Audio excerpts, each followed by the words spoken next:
We want to be strong. We want to be confident in ourselves and know that we're sufficient for every situation.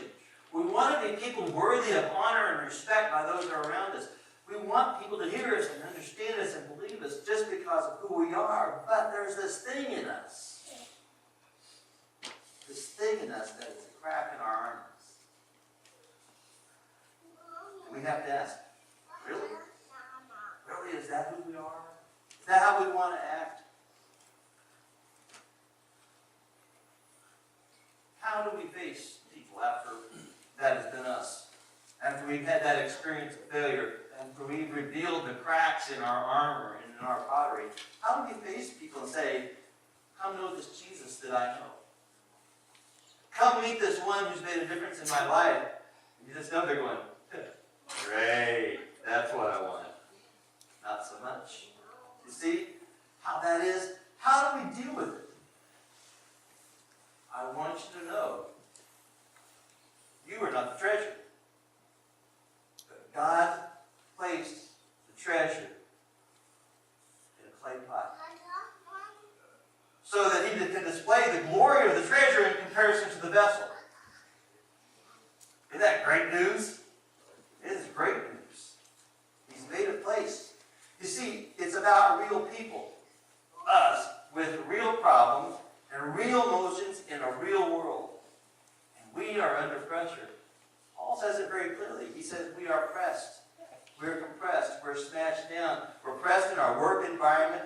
And this working environment has threaded its way into our life. You know, we used to think about people working long hours and going here and traveling there, and all of that is very true. But because of communication, because of media, there's no longer any escape from the pressure of that work. It follows us wherever we go. We are too accessible. And our companies, our vision for the future is productivity. How much more can we do with that many less people? Our companies are held by stockholders. Stockholders want to be paid and have profits. So to expand the profits, what do? We squeeze more out of less resources. The pressure comes down. The pressure comes down. And so families are stretched. People are stretched.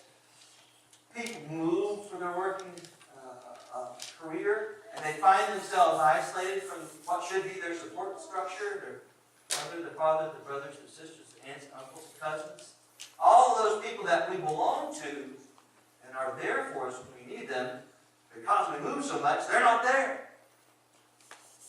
We are pressed on all sides. We are promised, in spite of the pressure, that the Spirit remains constant.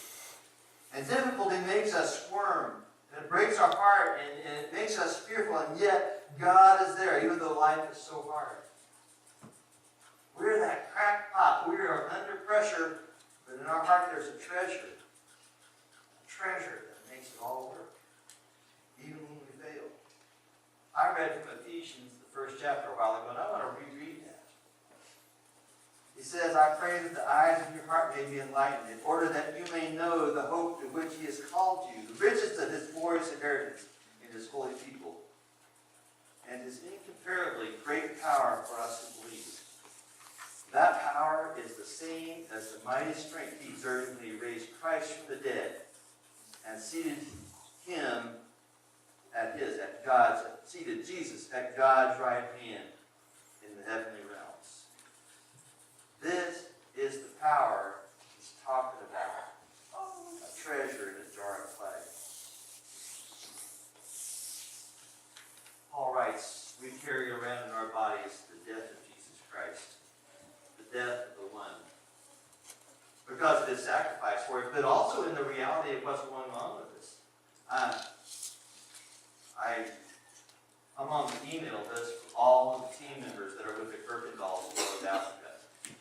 This last week I got an email from Kylan and Christy. Their youngest son, Cohen, who's still a baby, has been a month with a cough and he can't get rid of it.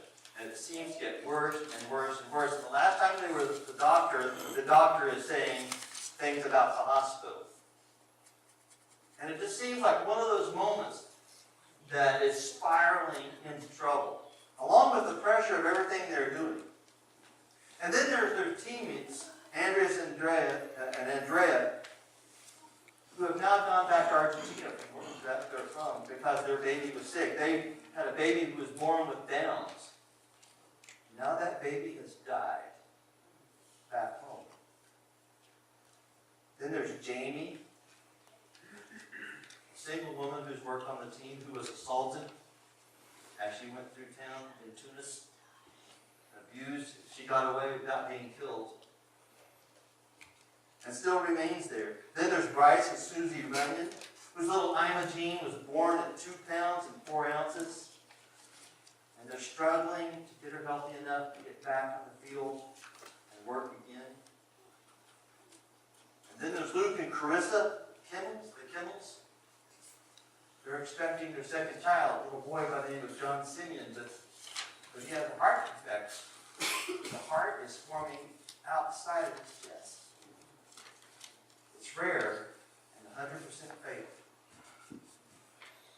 This is a group that there's no more than 7 or 8 families altogether. And you see this kind of thing happening. Tell me that that's not pressing, that there's a life that's crushing, that's trying to destroy.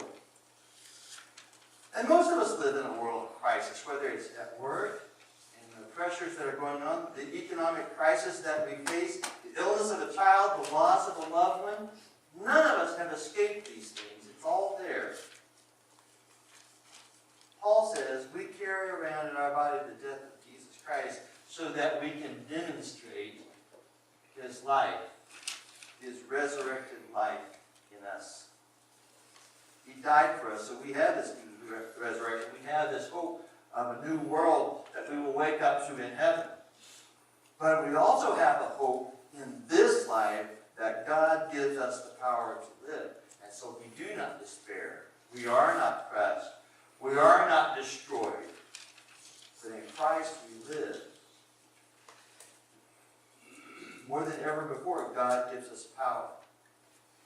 Even though we're perplexed, we don't despair. Though we're persecuted, we are not abandoned. Though we're struck down, we're not destroyed. We have a life of faith that God has made a way for us in. To live gives us hope of courage. Courage in the crisis of loss and destruction and fear. He gives us determination to face the good, the bad, to accept our own failures, and realize that in spite of them, the life of Jesus Christ is seen in us.